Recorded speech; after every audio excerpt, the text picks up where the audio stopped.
Review தெளிவா இருக்கும். அது எனக்கு ரொம்ப பிடிக்கும். சரி, உண்மைன்னா உண்மை, நான் நான் நிறைய பார்த்துருக்கேன். சந்தோஷம் எடுத்துன்றதுலாம் சந்தோஷம் வெயிட் சந்தோஷம் பண்ணி நான் எடுத்தேன். சந்தோஷம். என்ன படம் பார்த்துட்டு வரீங்க? நான் பார்த்த படம் பேர் வந்து ஆரியன். அது சூப்பர். சமீப காலமா நம்ம திரையுலகம் நல்லாவே பண்ணிட்டு இருக்காங்க.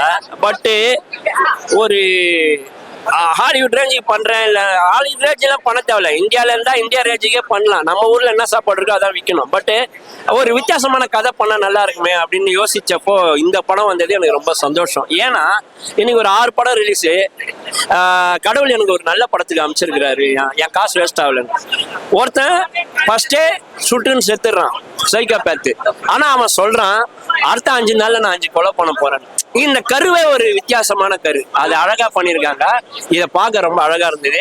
சமுதாய கருத்தும் உள்ள இருந்தது, நல்லாவே இருந்தது அப்படின்றது நான் சந்தோஷம்.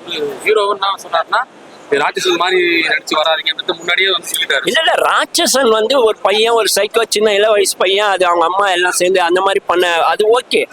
இது ராட்சசனை விட கதைக்களம் ரொம்ப அழகா இருக்கு. அதோட பெட்டர்னே சொல்லுவேன். கதைக்களம் நல்லா இருக்கு. ஆனா சமூகத்துல நிறைய வந்த கதைகள் நிறைய இருக்குல்ல, அதுல அங்கங்க டச் ஆனாலும் நான் வந்து சீரோல டிக்கெட் எடுத்தேன், மேல இருக்குல்ல.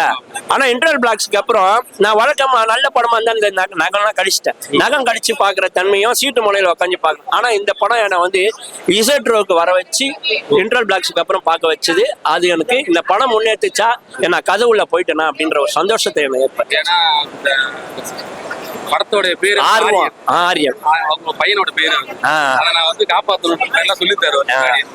காப்பாத்திட்டாரா? இல்ல, முதல்ல அவரோட பேரை காப்பாத்திக்கிட்டோம் விஷ்ணு விஷால், அப்புறம் அவர் புள்ள பேரை காப்பாத்திக்கிட்டோம் அப்படின்ட்டு நான் யோசிக்கிறேன். இது நல்ல ஒரு படத்துக்கு ஏற்கனவே அவங்க தம்பிக்கு ஒரு படம் பண்ணாரு, சூப்பர் படம், நல்லா ஓடிச்சு. இந்த மாதிரி கதைகளும் நல்லது. இந்த மாதிரி படத்துக்கும் ப்ரொடியூஸ் பண்ணலாம். இப்படி போதும் சார். யாரும் யார் பேரும் காப்பாற்ற தேவையில்ல. அவங்கவுங்க பேரை காப்பாத்தினாலே போதும். கான்ட்ரவர்சி உள்ள போகாம நல்ல பேர் வாங்கினாலே விஷ்ணு விஷால் நல்லா இருப்பார்னு நினைக்கிறேன். இந்த போட்டியில இந்த 6 படத்துல ஆரியன் எப்படியும் டாப் 2ல நிற்பாரு அப்படின்னு நான் பாக்குறேன். நன்றிங்க. நன்றி.